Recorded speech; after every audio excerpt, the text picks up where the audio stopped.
بسم الله الرحمن الرحيم الحمد لله رب العالمين الصلاة والسلام على رسول الله صلى الله عليه وسلم السلام عليكم ورحمة الله وبركاته كبجمتوتا هواس مسلمة كمنا من كيسان تيساني قبي كندا وطن كن قبي هجرة بزنسي أفان أروموتي سجندا كان رتي يروه الدو immoota dinagdeedhaan wal qabatan kaasuudhaan namoota beekumsaa fi akkasumas beekamtii hawaasa biratti qaban affeeruudhaan adda durummaan yaada dinagdee dhalarraa bilisaa isiniif dhiyeessuudhaan sagantaa ittiin wal barsiifnudha. Guyyaa har'aa keessummaa addaa fi jaalala guddaa qabnuuf keessummaa kabajaa kan hawaasa musliimaa biratti adda durummaadhaan sochiilee garaagaraa gochuudhaan gama amantiitiin wal qabsiisanii dalagaalee gurguddoo dalagaa jiran ustaaza keenya kabajamoo fi jaalatamoo ustaaz Gaalii Abbaaboor affeerannee sagantaa har'aa istiidiyoo Hamilton irraa isiniif dabarsaa jirra. Maarree sagantaa keenya hanga goolabbiitti akka nu faana turtan isin affeeraa ustaaza kiyyaan baga nagaan dhuftan baga nagaan wal agarre. baga nagaan dhuftan jazakallahu khair.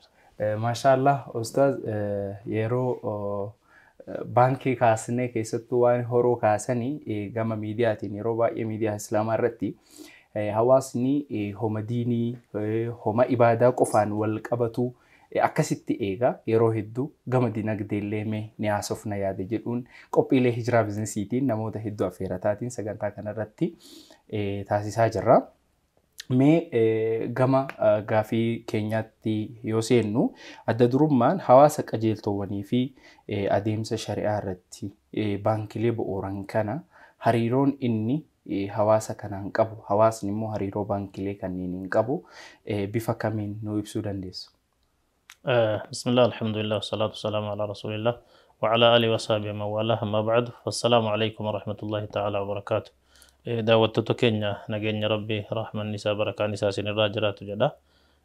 Akka obboleessi koo Abdul Waahid kaase amma sagantaan keenya gaa kallattumaan hawaasni muslimaatii fi baankileen islaamaa yookiin baankileen dhala irraa bilisaa kuni walitti dhufeenya yookiin hariiroon jara maal fakkaata kan jedhu na fakkaata gaafiin kan keeyyoon hin dogoggorre.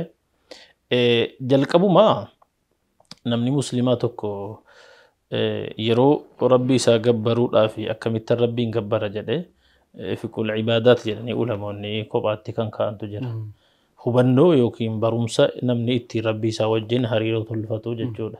Akkamitti rabbi isaa gabbaraa ajaja rabbi isaa akkamitti guutaa wantoota kallattumaan jechuudha ibaadaa qulqulluu inni namaa fi rabbi isaa gidduu jiru jechuudha.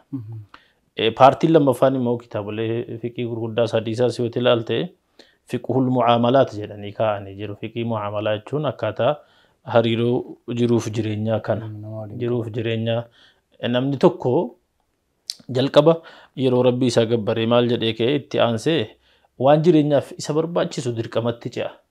Kanaafuu kitaabni itti aanu yeroo baay'ee kitaabul buyuu'i jedheeti kitaaba bittaaf gurgurtaa daldalaa waan akkasii jedhee fida. Yookiin kitaaba waa'ee qonnaa waan akkasii fida. Aadaan islaamaa kuni qabiyyeen kitaabolee isaanii guutuudha. Asitti hariiroo rabbii keetii wajjiniin ati qabaachuu qabdu na dubbatanii kaa'anii wanti dirqama si barbaachisu immoo nyaata dhugaatii jireenya mana waan akkasiiti miti. Waa'ee qonnaa dubbatanii waa'ee daldalaa dubbatanii walitti hidhaniiti fidu kitaaboleen baay'een. Yeroo immoo nyaatee dhugee mana qabaate namni maal isa barbaachisa jennaani miira isa barbaachisa maatii isa barbaachisa. Kanaafuu kitaabonni kaahii dubbatu akkasitti wal fuudhuu waliin jiraachuu waan akkasii godhanii fidanii kitaabonni kaahii waan quraana irraa hadiis argama rabbi irraa alayhi salaatu wassalaam ulamoota irraa dhufe kana fidanii dubbatu.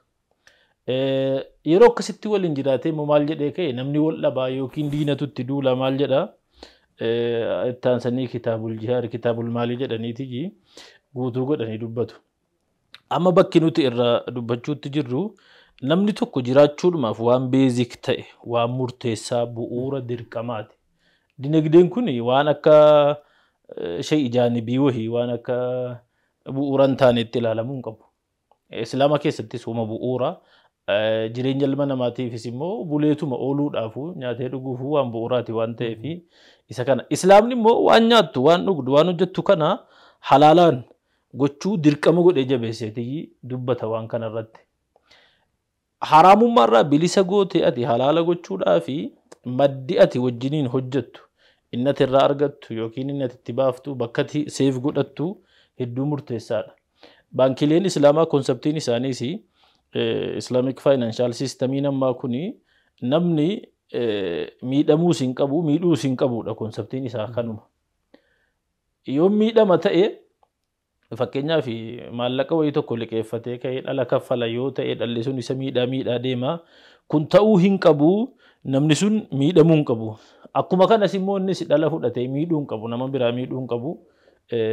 Adliidhaan jiraachuu qabaadha. Rabbiin Quraana keessatti maal jedhe yaa ayyuhalladhiina aamanuu ittaqullaha wadharuu maa baqiya min arribaa in kuntum mu'miniin jedhe.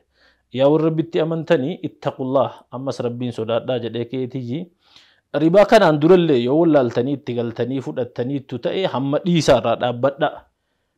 Fa'in lam taf'aluu jedhe yoo kana gochuu diddan yoo ribaarraa dhaabbachuu diddanii fa'adhanuu biharbin min Allaahi wa rasuulihi lola waraana rabbii fi ergamaa isaa biraa ta'e isinitti labsamaa jira sodaadhaa jedhee keetiyyi wa in tubtum falakum ru'uusu amwaalikum laa tadhlimuun walaa tudhlamuun jedhe.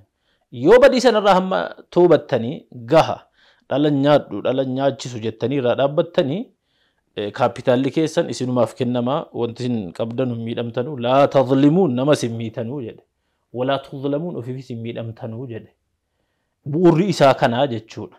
Akka maallaqni hin banne yeroo baay'ee namni amma maallaqni uma sadii kanarra naanna'an fakkaata. Eessaan argadhee bakka irraa argattu kana eessattan baasaa wantoota kana immoo eessattan seef godhadhaadha. Baankii iddoon guddaan bakka itti maallaqa kan kee abdattee kaayyattee qulqulleessitu iddoo qulqulluu ta'uu qabaadha. So baankileen islaamaa ummata muslimaatii wajjin hariiroon jarri qabanu haqiqatti yeroo ammaa kana aayidentitiidhuma jaraa ibsa jechuu dandeenya.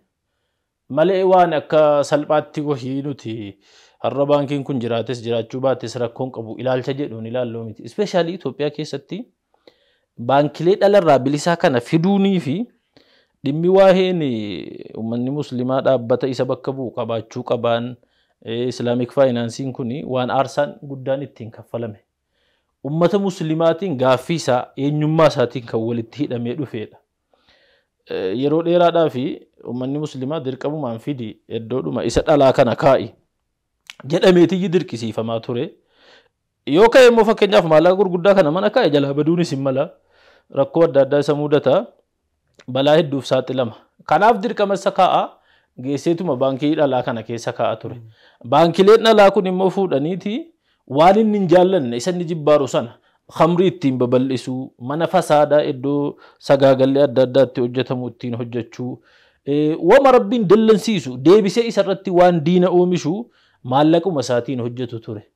Kanaaf kunnaaf hin ta'u jedheeti uummanni muslimaa akka biyya keenyaatti kan inni yeroo duraanis falmataa ture. Yaadatta yeroo jalqabama naannoo 2000 keessa miti 1990 wayii keessa baankii dhalarraa bilisaa banna jedhamee yeroo qabsoon godhamu propozaaliin hundi dhihaatee sadarkaa sheeriin gurguramuu gahee ka'ee haga sadarkaa muummee ministeeraa bira gahee ka'eeti yeroo sana hin ta'u jedhee cufsiise. Achumaan uummanni muslimaa jechuudha faayinaansii keessa harka deebifate. Sanbooda turanii ka'aniiti siidhuma biraanchii akka amma wantoo maskootii wiindoo kanaan banamte jechuudha. Isheen wiindoodhaan banamte iyyuu hedduun si maqaadhaaf asirratti AFBdha jedhanii hafuudhan malee isii kana yookiin beeraawii baankii qabsiisaniiti isa kaan hojiirra oolfatu. Kun akkuma ummata muslimaa deebisee tajaajiluuf osoo hin taane isa kaaniif riizarveeshinii ta'eeti isa kaan fayyada. So har'a baankiin AFB dhalarraa bilisaa kun gaafa inni gaaffiin kan kee deebi'ee jedhu jiraachuuf jiraachuu dhabuu keetii waanuma mul'isu keessaa tokko hawaasa muslimaatiif hariiroonsa aayidentitii keetii jechuu wayinnatti mul'atan waanuma akka salphaatti ilaalanuu miti. Yeroo waa gaaffiin tokko deebifame aadaan namaa ni dagata. Jalqabannatti qabsaa'u aarsaatti kaffale dhiigatti dhangalee lubbuutti ba'e kana yeroo sana baay'ee hoot ta'ee deema. Gaafa deebichi immoo gaafichi deebifamee ka'e deebisee dagata malee baankilee islaamaa hamma banamanii yookiin baankilee dhalarraa bilisaa hamma banaman kana gaafa duraanii sana akka salphaatti ilaalaan jiru namni. Kanaafuu hariiroon keenya hariiroodhuma aayidentitiitiin tokko baankileen dhalarraa bilisaa kunii fi hawaasa muslimaa hundumaa kan kooti jedhee bareechee xiyyeeffannaadhaan akka ilmoo ofiitti waan inni eeggachuu qabu jedhee yaadaan. Keessattuu baankii hijiraa jennee gaafa kaasnu baankiilee hijiraa fi isa fakkaatan jennee gaafa kaafnu yaadaa fi qabsoo hawaasa muslimaatiin argamanii akkuma isin yaada nuu kennitanii turtan jechuudha. Kana jechuun maali? Hawaasni baankii jechuun hawaasicha. Hawaasichuun baankicha because abbaa gaafii gaafatetu hawaasa sani. Abbaa deebii argatetu hawaasa sani. Deebii santu baankii sani. Moggaa sarraasee galee gaafa kaanu hijiraa jennee maqaalee gaggaarii baankilee kaawwaniifis moggaafamee maqaa identitii fi kasbii halaalaa irratti guddina dinagdee waaraa agarsiisu moggaafatee deemaa jira. Kana gaafa jennu akka hawaasaatti hawaasni baankii ijaarratee baankiin dhaabatee gadi bahe. Kanuma wal qabsiisnee baankiin gaafa dhaabatu fedha dinagdee hawaasa dhalarraa bilisaa barbaadu guddisu kaayyoon keenya. Dinagdee iitikaal ta'e guddisuudha. Akka baankiitti gaafa dhaabanneetiin gadi baanu jechuudha. Kanaaf immoo gaafa kana goonu dinagdee san guddisuu keessatti gaheen baankicha kanaa baankilee islaamaa dinagdee hawaasaa keessattuu tokkoffaa karaa tokkoon hubannoo hawaasaa gabbisuu keessatti ta'uu danda'a fakkeenyaaf karaa inni itti dalagu. Lammaffaa irratti dinagdeedhaan sirna faayinaansiingii halaalaa babal'isuudhaan sadaffaa irratti immoo qusannoolee jiran karaalee seera shari'aa eeggataniin fedha maamilaa eegee akka gaariitti dalaguudha. Kana irratti hundaa'eetiin dalagaa guddisuu keessatti mee gama hawaasaatti akka hawaasaatti gaafa dhufu baankiin gaheen isaa maali? Baankiin hijiraa keessattuu akkaataa fi haalli itti dhufe qabsoo hedduun ta'uun akka amma duratti kaasaa jirru gaheen isaa hawaasa fedhaaf akkasumas immoo aarsaa hedduun baankii kana dhaabeef akkamitti dalaguu danda'a jettanii yaaddu? Maal osoo godhe jettanii tirreekamandi gootu? Bismillah. Amma yaada bu'uuraati kennite kanarraan ilaallu hawaasni gaaffii gaafatee gaaffiinsaa faayinaansiin yookiin immoo sirni daldalaa dhalarraa bilisaa kun akkuma isa konvenshinaalii nuuf eeyyamamu jechuu gaaffii gaafatee gaafa gaaffiin kun eeyyamamu islas uummanni hundi walitti yoo jedhee dhufeen ijaaru waan kana namoota hubannoo kanaa qabanu dandeettii iskilii kanaa qabantu waan kana kallattii qabsiisanii ijaaru. Kallattii qabsiifame kan ijaarame kan amma baankilee islaamaa afran jiranu zamzam jedhii hijiraa raammisii shabaleedha miti arfan kun jiran. Hijiraa hamma keessaa ogga kaafnu hijiraanii gaaffii ummataa kana deebisuudhaaf yeroo kallattii irra bu'u hojiin ijoon wanti inni hojjechuu qabu an jedhee yaadu akka jalqabaatti hubannoo ummataa kana hubannoon ummataa leenjii adda addaatiin isa ta'u akkuma kana immoo namoota konferensiiwwan adda addaa irratti dhihaatee sagantaa gaggabaabaadhaan haa ta'u miidiyaalee adda addaatiin haa ta'u tokkoffaa ummatuma muslimaa kana hojii irratti kakaasuun dammaqsuun matumti isaa bar namni kan baankii ijaaru yoo hojii hojjete miti yoo waa wahii waan bu'aa qabu tokko argate daldalees haa ta'u qotees haa ta'u kallattii adda addaatiin yoo argate fidee baankii kana wannoo godha waan ta'eef baankiin kun umti irraa eegamu tokko kallattii isaatiin hubannoo ummataa guddisuun baay'ee murteessaadha. Inni lammaffaatti kaaftee fakkeenyaaf faayinaansiingii namootaa fi daldala keessatti hirmaachisuuf maallaqa kennuu qonna irratti hirmaatuudhaaf maallaqa kennuu waan adda addaa gochuun mala. Inni kun meebii daangeffamaa ta'uun isaa mala haga humna isaatiin. Baankiin kun dhiyeenya dhaabbate kaapitaala isaa mallee guddisuudhaaf itti irratti hojjetaa jira. Inni guddaan uummata muslimaa irraa iyyuu eegnu kan nuti itti dhaabnu sumaalinni maallaqa isaa kana iddoo halaalaa baankileen islaamaa kun dhalarraa bilisa. Bu'uura jaraa keessas wantoonni dhalaa hin kaa'amne. Baankileen warri windoo hedduu isaa yoo ilaalte bu'uurri isaa isuma dhalaa sanarraa fuudhaniiti kan isaanii waa'ee ijaaranii kallattii irra buusani. Azza indi deemee immoo dhalatti galas maallaqichumti naanna'e. Inni IFB kun inni interest free ta'e bu'uurumti isaa kun wanti nuti barbaannuuf maallaqa keenya almost parsantaa 100 jechuu kan dandeenyu halaala waan ta'eef asa keenyudha. Yeroo akkeenya kana isuma kanarraa faayinaansii godhanne baasee jechuudha. Lammaffaan tajaajilli isaa inni guddaan maa inni jenne uummata kana hojii keessa galchuudhaaf akka sadarkaa isaatti isa maashina wayii barbaadu maashina wayii itti bitee isa mudaarabaa wannoo barbaadu waliin hojjechiisa. Waan akkaataa seera isaa sirreeffatee kaa'ateen waliin hojjetudha. Maybe isa kanarratti daangeffamuun isaa ni mala jechuu yaada ammallee maallaqni sadarkaa sana waan hin geenyeef isa kanaaf hawaasni muslimaa ciminaan iddoo kanarratti baankiin kun kan kooti jedhee inni hubatee irra kaa'achuu qabu iddoo kana. Haqiiqatti hawaasa muslimaa biyya keenya baankii qofaan wal qabsiisuun durattuu ofuma isaatiifis hojjechuun hedduu murteessaadha. Amma dur biyya keenyatti muslimni naggaadee jedhamee beekama. Daldala. Naggaadumaam jedhama daldalaawwan jecha booda kana dhufeeyyuu. Ayidoon jechuma Oromiiffa keessaayyuu loqoda naannoo kamii akka ta'e iyyuu hin beeku daldalaa isa jedhu kana. Loqoda naannoo kamiyyuu akka ta'e hin beeku.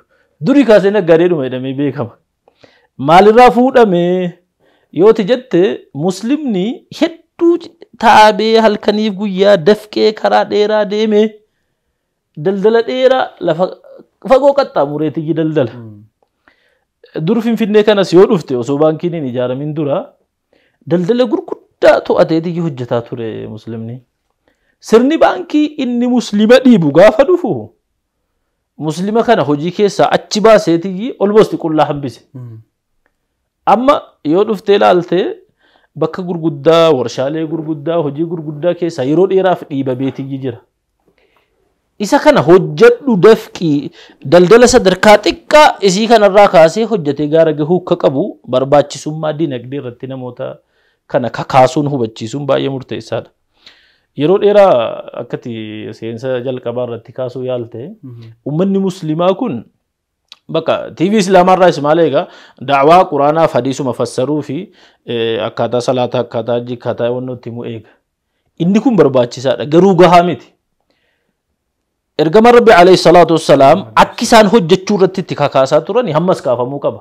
Hadiisi tokko keessatti maal jedhani hadiisa Bukhari Abu Hurairaan gabaase keessatti ergama Rabbi alayhi salatu wassalam li'an ya'khudha ahadakum hablahu fayahtatiba osoo tokkoon keessanii funyoo yookiin wadaroo fudhatee bosona deemee quraana achi funaanee waan dugda isaa irratti baadhatee fidee gurguree ittiin duroomee of gahee wayyaa jedhanii nama harkaa haajomee kadhachuurra.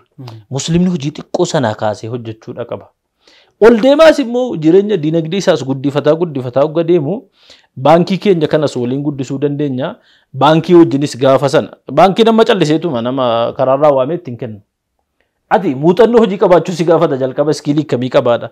Lammaffaa immoo baankileen hedduuni amma baankiin ijilaallee yeroo darbe sagantaa siin qopheessitin irratti dhagaa ture namoota dargaggoo kana warra waan qabsiisan ullee hin qabne aguma sadarkaatti hojii keessa galchuuf karoorri jira. Yoo sanan taane baankileen hedduun gaarantii si gaafata hojiidhuma hojjechuudhaaf. Kanaafuu namni jabaatee haa dhufu baankiin kunis hawaasatti dhiyaate na fakkaata hawaasa bal'aadha hammate baankiin jira baankilee biraa caalaa. Hawaasa hamma bal'aa sada waan hammatee fi akkuma kana hedduu isaa immoo hojii keessa galchuu danda'u qaba. Warra hojii keessa jiru immoo achirratti faayinaansii godhee jabeessuu waan qabuu fi kana lamaan irratti osoo bareechee hojjetee jechuudha yaada. Keessattuu kanaan wal qabsiisneetiin gaafa jennu fakkeenyaaf baankileen akka hijiraatii fi akkasuma hijiraan gaafa dhufanii damee faayinaansii irratti akkamitti guddatu ture. Keessattuu baankileen maan kuuwwan illeen hanga foddaa banuudhaa. Hanga damee addatti baasuudha akka umsa cimatu ture. Keessattuu interest free irratti amma hawaasni keenya yoo argateen jirtanii baroota asiin dabre irraa yeroo ammaatitti awarenessii baankii fayyadamu argatee jira. Hubannoo baankii fayyadamu argatee jira. Kana jechuun tokko gahee baankileen islaamaa dhufuutiin baankileen akka hijiraa keessattuu kutaalee biyyattii naannoo biyyattiin qabdu hunda keessatti damee qaba baankiin hijiraa. Filosofiin kuni gaafa kaasnu hawaasatti gaafa hubannoo hawaasaa guddisuu irratti xiyyeeffannee waan jennuu fi fakkeenyaaf naannoo Tigraay warri jiru Tigraay hin jira. Naannoo Oromiyaa warri jiru Oromiyaa hin jira. Naannoo Amaaraa warri jiru naannoo Amaaraa hin jira. Baankilee dameelee 220 ol gaafa naannoo kutaa kutatti tamsaasu giddu galeessummaa hammattummaa keessattuu sirna dinagdee halaalaa kan hawaasa hundaan gahu. Baankileen kun yoo laaltanii jiraattanii naannoo irratti xiyyeeffata. Kun naannoo Amaaraa irratti xiyyeeffata. Kun naannoo Oromiyaa irratti xiyyeeffata. Kun naannoo Tigraay irratti xiyyeeffata. Kun immoo madda galii wahii irratti xiyyeeffata. Gaafa dhufu hijiraani hawaasa guututti dhufe. Biizinesa asitti dalagamu naannoo Finfinnee irratti ikoonomii guddatu sochoofama. Hanga parsentii 70 kan ta'u naannoo Finfinnee jira. Kana hunda dhiisee dameelee isaa naannoo baadiyaa keessatti bane. Gaafii hawaasa musliimaa ta'edha jedhuu fi kakka'umsi sun maal uumee hawaasni kun akka dinagdeetti as ce'u akka hubannoo tajaajila baankii dhalarraa bilisaa kana hubateetiin waan gaafatee karaa ittiin gaafateetiin tajaajila kana argatu iyyuu hanga hubatu takka kun carraa gaheedha. Boqonnaa booda walitti deebina.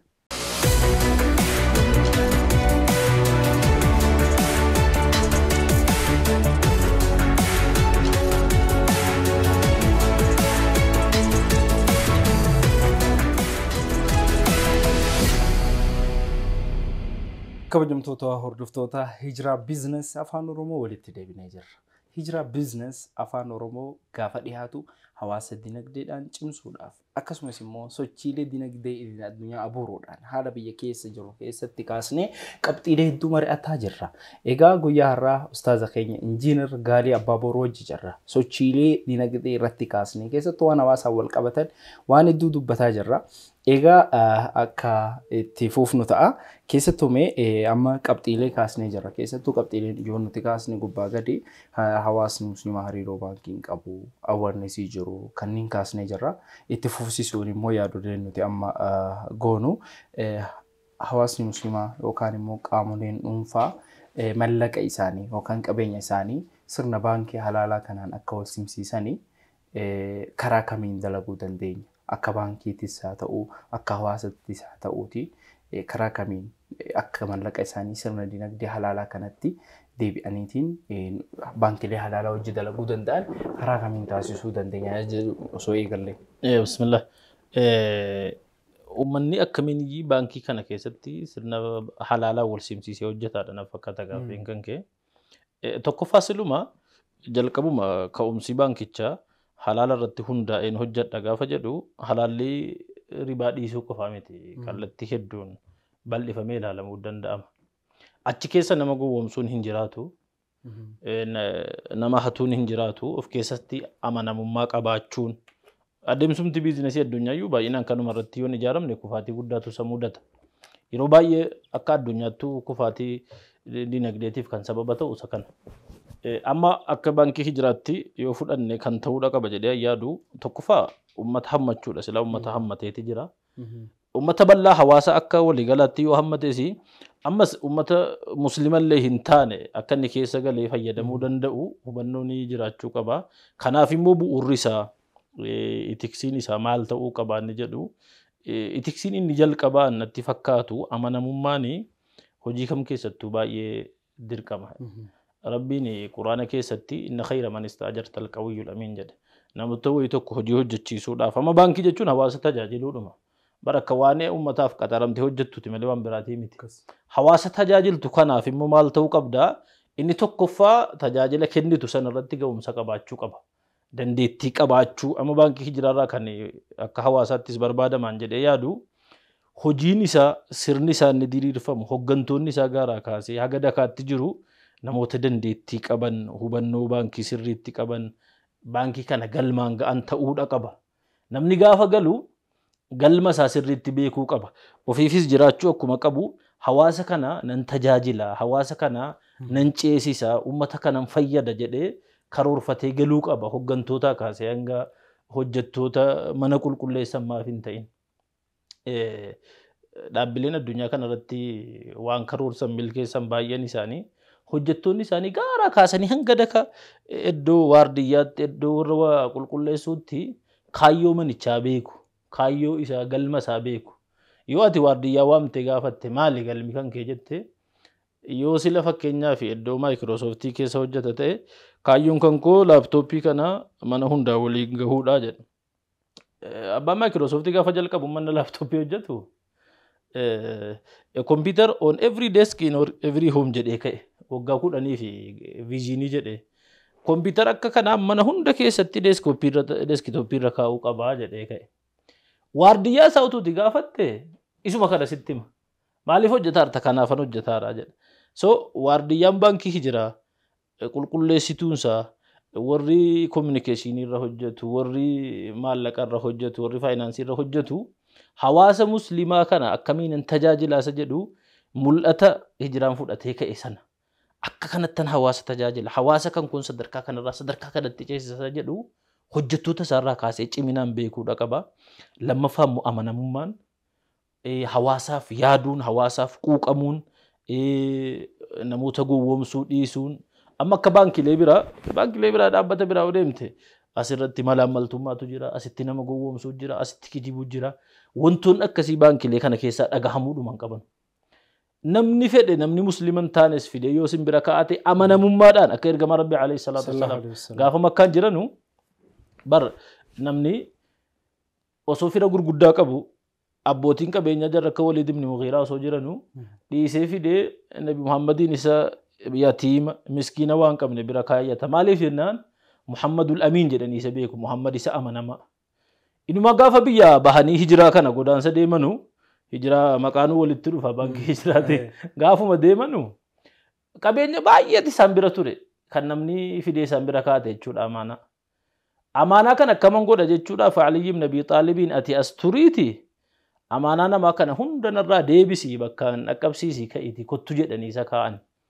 Baankiin hijiraa kana keessatti modeela ta'uudha qaba. Kastamarri hundi itti amanuudha qaba. Dhufee bakka yoon as hijiraa kaayyadhe waan ani yaade argachuu danda'a jedhee itti amanuudha qaba.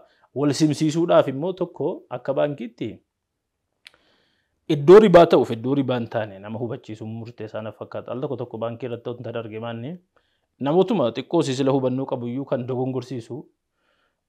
Baankiin amma maallaqa kaashii akkasitti kennee miliyoona tokko sitti kennee miliyoona tokkoof 200,000 yoo fudhata ta'e ribaa keessa gala. Kun akka inni dogoggora ta'e itti ibsanii hogga namni waa bitachuu dhufee piroosesa isaa hogga inni guuttate waanuma bitamu sana bitanii itti kennu akkaataa deemamu deemame. Inni kun ribaa keessa gala jedhanii adda baasanii hawaasa hubachiisu. Hawaasni amma bal'inaan kun ribaadha kun ribaa miti jechuu hagas tokko tokkoon keessa galee hubachuu dhabuun isaanii mala. Garuu namoota dinagdeef dhufan kana baankii isaa ta'u sheekolee isaa ta'u hubachiisuun dirqama. Kun dhala keessa si galchee rabbii wal si dhabsiisa. Amantii kee faallessa. Inni kun immoo dhalaa miti jedhanii akkasitti hubachiisuun baay'ee murteessaa na fakkaata. Walumaa galatti garuu hawaasatti achi ba'ee waan kana hubachiisuudhis yeroo dhuunfaan dhufes hubachiisuudhaan wal simsiisee hojjechuu ni danda'a natti fakkaata. Yoon gaaffii kee kallattiin hubadhe akkasitti yaada. Sun akkuma jirutti ta'eetiin kallattiin baankichi gadi dhufuun sochiilee hooggansa manaajmentii irraa kaasee akkasuma immoo sochii guutuu irratti akka biyyaatti kallattii ittiin dalagamu irratti wal qabsiisnee gaafa kaafnu sochiilee akka hooggansa baankii yookaan immoo jarmiyaa baankiitti akka biyya keenyaatti gaafa ilaallu interest firiin akkamii tajaajilli baankii dhala bilisa akkamii aarsaa akkamiitu kafalame hawaasni kun akkamiin as gahee yaada jedhudha gaafa kaanu hedduu wanta nama ajaa'ibu. Keessattuu sirna manaajmentii baankii keenyaa wal qabsiisee guutuun manaajmentii baankii hijiraa seera inclusiveness hammattummaa seera jedhu waan qabuu fi hedduu kutaalee hawaasa biyya kana kan of keessatti hammateedha. Keessattuu gama boordiin gaafa ka'umsarraa faawundi ta'u baankichi promootoroota isaa kutaalee garaagaraa taasise. Namoota osoo sabaanis hin qoodin, gandaanis osoo hin qoodin, hammattummaa adeemsi biizinasii siluma kana. Biizinasiin sabas hin qabu. Yeroo biizinasiin inni purely ta'e amantiis hin qabu, sabas hin qabu, biyyuma keessa jirtu guutuu irratti hojjetta, biyya keessaa ibbaates hin hojjetta. Garuu IFB kanatti kan itti amanee dhufu muslima waan ta'eef jalqaba baay'inaan jechuudha. Kaanis amanee numa dhufa. Jalqaba baay'inaan kan itti amanee dhufu waan ta'eef beeziin inni hamma godhate uummata muslimaa Itoophiyaa kana guutuu beezii godhatee moggaa hamma moggaa kaaba hamma kibbaa baha hamma dhihaa beezii godhatee hojjechuu qaba. Kun ammas ittuma fufuudha qaba waan xiqqoo si gar tokkotti dabuun qabu jechuudha. Haga danda'ameen baalaansi godha. Amma biraanchii sila 130 maali 120. 120 kuni akkaataa barbaachisummaa isaa magaalota gurguddaa keessatti sogga banamu deemee akkamiin qote bulaa biraan gahuu dandeenya. Magaaloti aanaa bira yoom geenya yoom waliin geenya babbanamuu isaan hin beekamu magaaloti aanaa garii keessatti yoomiyyii waliin geenya waan jedhu kallattii kaa'aa deemuun baay'ee murteessaadha. Waan kun kallattii hin qabame akka jirullee abdiin qaba. Hojiirra oolchaa deemuun isaa immoo cimina maanaajmentii sana barbaada jechuudha. Piromootaraanis gaafa duraa quban qaba. Namoota afaan adda addaa dubbatan, namoota baakgiraawundii isaa kaabaa kibbaa dhufe, barumsi isaallee boordii isaa keessa amma kaan hoogganaa yuunivarsiitii adda addaati, inni kaanii abbootii qabeenyaa garaagaraati. Fiildiin hojiillee adda addarraa dhufuun kuni muuxannoo walitti fide. Uummanni bal'aan musliimaa immoo guutuu biyya keessa jiru baankiin kun kooti jedhee gurra keessaa akka inni qabaatu gochuu irratti gahee guddaa qaba. Hammattummaan ni jedhamu. As keessatti bareechee mul'atee jira ammas cimee itti fufuu qaba wantichi. Yaadolee saniin wal qabsiisnee yoo gaafa sochiin kun yoo dalagameetiin gubbaarraa gadi bu'u hanga waliigalaatti gaafa faawundeeshinii irraa isinii kaase akkuma faawundeeshinii irraa isinii kaase baankiilee jiran keessaa inklusiivnesiin hammattummaadhaan kallattii akka biyyaatti jiran akka waliigalaatitti sheerii gurguruudhaan amma abbootii aksiyoonaa hanga 15,000 oliitu jira. Hanga 15,000 olii abbootii aksiyoonaa gurguramu naannoo kutaa biyyatti hundatti gurgurame. Namootaan tajaajila baankii dhalarraa bilisaa, baankii halaalaa, abbummaa mirkaneeffannaa yaada jedhuuni gaafa sheeriin gurguramu istiil gurguramu irra kan jiru hawaasa bal'aa akka biyya kanaatiif. Saniif gaafa waan kanaan kaafneetiin sirna baankii halaalaa jenneetiin ibsinu adda durummatti baankiin kun gaafa dhufu hawaasni kun maal barbaada ammaal dhiyeessa. Tokkoffaa sirna baankii keessatti mallaqa fuudhanii ka'aniitiin kennan. Sirna baankiitti mallaqa kennuudhaaf mallaqa fuudhuudha. Hawaasni mallaqa irraa fuudhu sun eenyu? Hawaasni an mallaqa san kennuuf eenyu? Konseptiin jiru kana gaafa baankii irratti as dhufneetiin inclusiveness yaada jedhuun jechaadha. Kanaaf qabiyyeelee amma kaasne kanatti keessattuu amma wal qabsiiseetiin wanni ani dabalataan akka yaadatti naa kennitan barbaadu hawaasa amma ta'ummaa haganaa keessa jiru.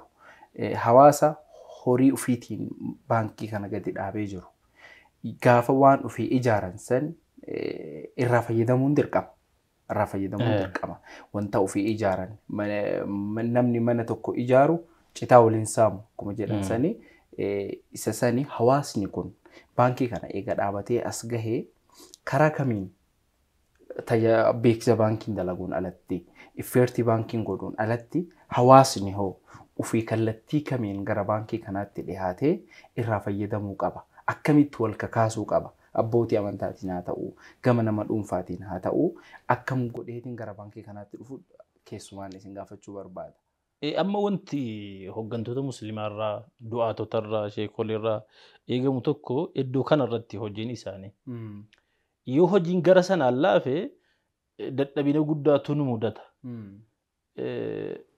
Dhibbentaan baankiin akka baankiitti baadhatu jira mataa isaatti hubannoo uumuufis haa ta'uu. Hawaasa dammaqsuufis kakaasuufis kottu kun baankii keetii fayyadame jechuuttis. Amma garammoo warroota hooggantoota dhimma islaamaas haa ta'uu du'aatota namoota sheekolee adda addaa hawaasni dhaggeeffatu bira wanti jiraachuu qabu. Ummataaf tokkoffaa akka dinagdeen inni haraamaa sun miidhaa guddaa qabu ibsuun dirqama ibsaas jiru isa kana. Bakka bu'aan isaa horee inni halaalaa eessaa dhufa. أما ربان حرامة تو قرآن جبسي نتهمير